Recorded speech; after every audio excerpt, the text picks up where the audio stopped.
uhindure umwuka wera inshuti yawe. Fata umwuka wera umuhindure inshuti, mwijize mu buzima bwawe, mwijize mu mibereho yawe, korana nawe, uraza kubona imigisha y'ubumana.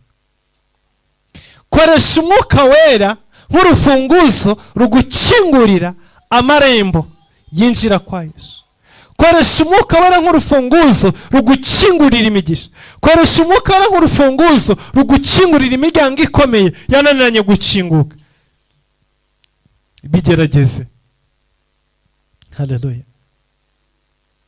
Koresha umwuka wera nk'urufunguzo rugukingurira ya masezerano. Kuko reka nkubwire, bwasezerano ryose ufite, ry'inzu, ryo gukorera Imana, ry'ubwiza, bw'icyubahiro, buri sezerano ryose ufite,